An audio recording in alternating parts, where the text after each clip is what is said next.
video. Today we're going to begin a new series. You know me, I love series. I love to communicate things over in a little more in depth and over a little bit longer period of time. And this new series is going to be focused on people who are suddenly forced into living in their car. I get letters, I get letters all the time.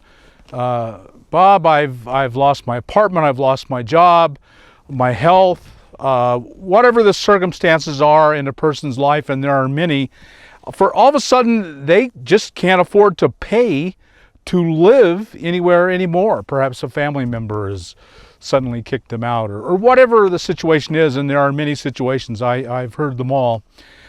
Suddenly you're living in your car, and people write to me and say, Bob, I'm going to be forced to live in my car. Is there anything I can do to make my life any better? What can I do? And I'm afraid they're looking for these really wise words that I don't have. I mean, if you don't have any money, I can't help you. I mean, what can I tell you? In this country, you absolutely have to have money. If you want to move up to a minivan or a van, you have to have money to buy it. And what people tell me a lot is they are very happy with their car. It's reliable, and they know it. They've had it for a while, or it's nearly new. I get that a fair amount. People who've gone out and bought pretty new cars thinking their circumstances wouldn't change, and then all of a sudden they change, and they got these cars they're upside down on. They can't sell them. They probably can't trade them in because they're so upside down, and so they're stuck. It's a great car, but it's tiny, and people are buying tiny cars, which is good because you get the good gas mileage, but it's really hard to live in a tiny car. I mean, we've got a lot of videos on my channel about people living in their cars, and you've seen some of them, and they're just, they're tiny, and you can barely sleep and be comfortable in some of these cars. So they write me and they're asking for solutions, and I write them back and I tell them everything I can and that I know about living more comfortably in a car. Take the seats out, try to live outside as much as you can if you live in a city, get a gym membership, on. And I have a list of things, and I'll probably do a video on that, probably for this series, of things you can do to make your life as good as possible while you're living in a car. But the bottom line is it's tiny, and you're just going to be uncomfortable, and the chances are it's not going to be your very best life. But there is one solution that I do have to offer, and that's what this series is about. It's about buying a tiny trailer. I mean, a tiny trailer. I mean, teeny weeny little tiny trailer. I mean, just look at it. It's such a tiny little thing. You think, what's that? It's so tiny. Well, it is tiny. The problem is you're buying these tiny little cars, and tiny little cars can only tow tiny little trailers. That's the problem. I wish I could tell you to go out and buy an Airstream. You wouldn't have the money, but even if you did, your car would just, you'd hook that Airstream up to it and it would go flat and wouldn't budge it. So you get these tiny cars, and again, that's good. You get these great gas mileage, but they got to have a tiny trailer. So really, this is a series about tiny trailers. And some of them are very small and very, very light. The smallest trailer we're going to talk about is 520 pounds. And you can live in it comfortably. If you think of it as a very small bedroom or a hard-sided tent, your life will dramatically be better by having this bedroom outside of your car. You can make it comfortable. You can do a lot with a small trailer. It can be home. It can be safe. And so that's what we're going to talk about. We're going to talk about very small trailers. A few teardrops, some square-shaped ones. That's become quite popular now, the square-shaped ones. We're going to talk about different ones. And they're all so small that unless you got the tiniest little car, they can be towed by what you have. Now, they're still fairly expensive. The cheapest one we're going to talk about is $2,500. And it goes up to the most expensive one, I think, is right at $7,000. However, it's stand-up room. I mean, it's still under 1,000 pounds. These trailers will all be under 1,000 pounds. That's the key, because you'll wreck your car if you try and pull too heavy a trailer with it. And then what have you accomplished then? You've just made your life. Then you've lost your car as well. So we don't want to do that. That's why we're going to start with the very lightest trailers. The lightest trailer is 520 pounds. Well, think about it. If you have two big friends who weigh 250 pounds each, that's two of your friends. Or if you have a car that seats three, most average Americans weigh 520 pounds, and they'll all get in your car, and your car doesn't just suddenly collapse, does it? No, it can handle 520 pounds. Of course, you're going to put a lot of your stuff in it. The key thing we're looking for is very light and very small. Your car won't have the strength, the power to pull the big bulbous front end of most trailers. You can't pull that through the air. So most of these trailers are going to be teardrops. They're going to be low, 4 foot tall, barely taller than your car, so that the airstream flows over your car, then it flows over the trailer. So these trailers have to work with the car you have, and they have to be reasonably cheap. I mean, it can't be a $20,000 trailer, because none of you are going to have $20,000, and you're probably not going to be able to, you've lost your job, you're losing your apartment, you're not going to be able to afford a loan or anything. So these have to be really inexpensive. Like I said, the cheapest one is $2,500. It's the Runaway, and we're going to go to the Runaway factory. We'll talk to the owner. We'll go and he'll show us all the models, and you will get to know the Runaway trailer. And the cheapest trailer that we're going to look at is $2,500. Maybe you don't have $2,500 right now, but if you sell enough stuff and you save, move in your car, so you're not paying any rent, you live in that, kind of squeezed in there and uncomfortable for a year, can you save $2,500 in a year? Well, hopefully you can, and you can sell everything you can, and you can get extra work here and there and on the side, depending on whatever your situation is. And you can save up enough to get one of these trailers. Now, one thing to be aware of is these trailers have to have a hitch on your car, and your car has to have electrical wiring. And for most of your cars, they're going to be automatics. I would also recommend automatic transmission cooler. That would be a good thing on these little cars. You want to keep those transmissions cool. You don't want to burn them up pulling an extra weight up a long hill. So that's going to figure, I'm going to figure another $300 to $500 to put on the hitch and to put on the wiring. And I recommend you go to U-Haul.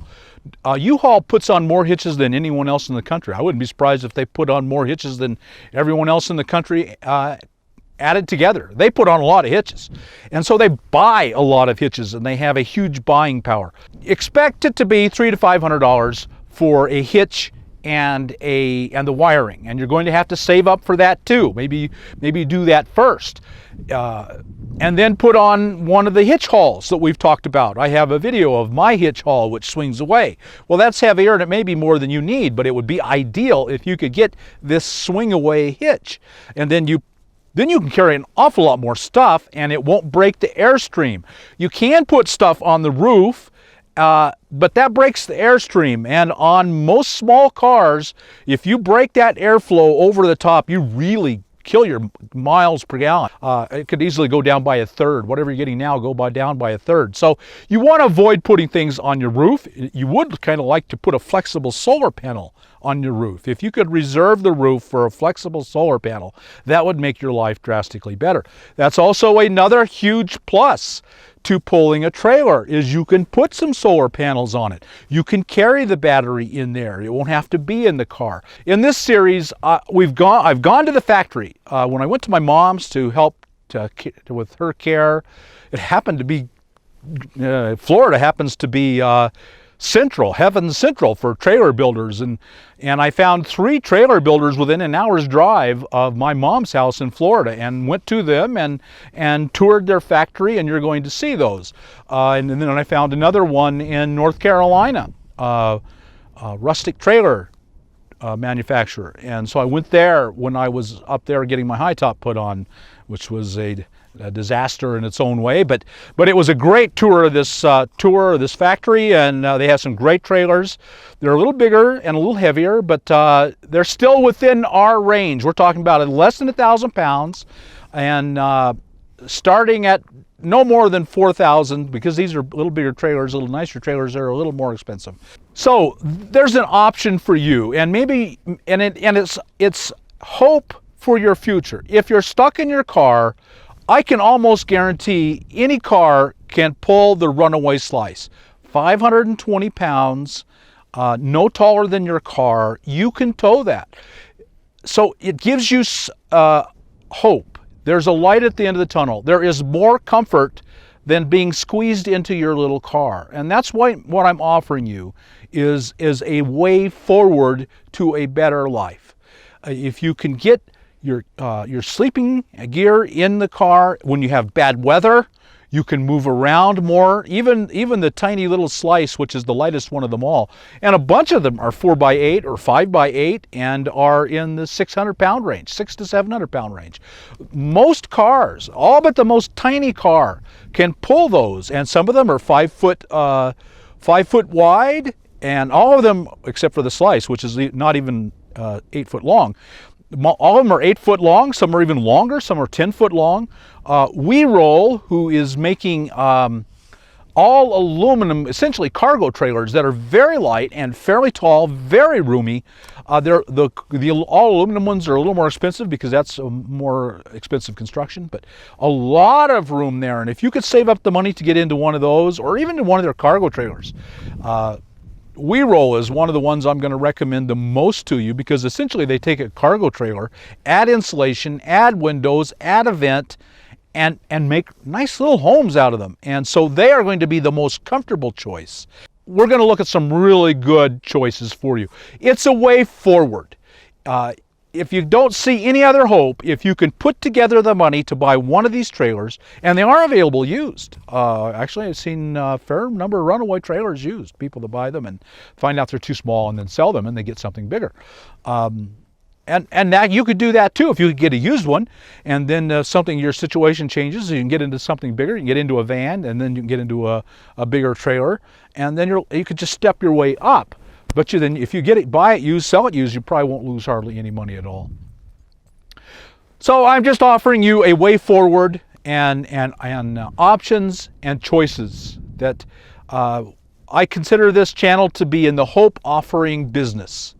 Whatever your life circumstances are, my goal is to offer you hope and a way forward, a light at the end of the tunnel that isn't another train coming to mow you down.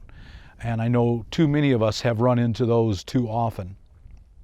And I believe this is a good one for many people, even if you're in a minivan. You know, minivans can't do a whole lot. Several of these trailers would be ideal for minivans. They will not stress the minivan at all, and they are all inexpensive. I mean, the most expensive trailer we're going to look at, I think, is $7,000. Okay, well, I'll stop there. The series is coming up, and I hope you enjoy it and that you get something out of it. And that it gives you a sense of hope, something to save for, something to see in your future. If you've gotten your eviction notice and you're moving into your car, there's not much brightness in your future. I know what it means to be completely hopeless. And my goal is to offer you hope, and I believe this is hope. Move into your car, live as cheaply as you can, try to save all the money you can, and move up into one of these. And then at least you can be much more comfortable. So I hope you've enjoyed something, you got something out of this. I hope you get something out of the series. You come back and watch them. If you did, I hope you'll like us on YouTube, subscribe to the channel. And no matter how dark the times are, I'm telling you there is hope. Your life can be better, and I'm trying my hardest to offer you a way to find a better life. And it won't always be easy. It's not always going to be easy. It won't always be pleasant. I mean, living in a car can be far from pleasant. But there is hope. And together, you don't have to do this thing alone. There's a tribe, there's a group. Go to my forum and join my forum, and you'll find all kinds of support. And as much as I can be, I'm only one person and there's thousands of you out there. But as much as I can be, I will be of support to you as well. Okay, well, thanks for watching, and we will talk to you later.